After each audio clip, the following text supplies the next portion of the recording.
আসসালামু আলাইকুম। আজকের এই ভিডিওতে আমরা কথা বলবো বিটুইন অপারেটর নিয়ে। বিটুইন কথা দ্বারাই কিন্তু মোটামুটি আমরা বুঝতে পারতেছি আসলে কি হতে যাচ্ছে, মানে মধ্যখানে দুইটা ভ্যালুর মাঝখানে জিনিসগুলো আমাদের বিটুইন এই জায়গা জিনিসটা আমাকে ইউজ করতে হবে।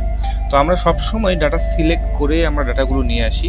তো আমাদের এখানে সিলেক্ট অল দেওয়া আছে, আমরা সকল ডাটাই আমরা নিয়ে আসবো ফ্রম কাস্টমার টেবিল থেকে নিয়ে আসবো। আমাদের সকল ডাটাই কিন্তু এখানে শো করতেছে।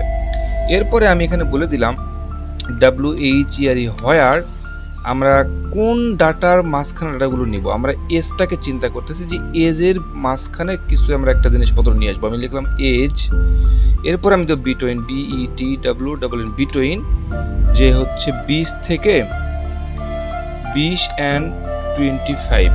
এই 20 এবং 25 মধ্যে যে ডাটাগুলো আছে সেই এজগুলো আমাকে শো করে দেখানোর জন্য। তো 20 এবং 25-এর মধ্যে কিন্তু এই তিনটা ডাটাই আছে, একটা হলো 22, আরেকটা 22, আর একটা হলো 25। যেমন 28, 31 এগুলো কিন্তু আমার ভ্যালু এখানে শো করতেছে না, মাত্র এই তিনটা ভ্যালু শো করতেছে। তো বিটুইন দিয়ে কিন্তু আপনি এভাবে একটা রেঞ্জ দিতে পারেন যে এতটুকু থেকে এতটুকুর মধ্যে যে ডাটাগুলো আছে ওইটুকু ডাটাই শুধু আমাকে শো করায় দেখান, তাহলে কিন্তু এইভাবে দেখা যাবে। স্পেশালি আপনি যখন কোনো রিপোর্ট তৈরি করবেন, রিপোর্টের মধ্যে আপনি ডেট রেঞ্জ দিয়ে সার্চ করেন যে এই ডেট থেকে এই ডেটের মধ্যে ডাটাগুলো আমাকে দেখাও, তখন কিন্তু বিটুইনটা খুব ভালো কাজে দেয়। আশা করি বুঝতে পেরেছেন।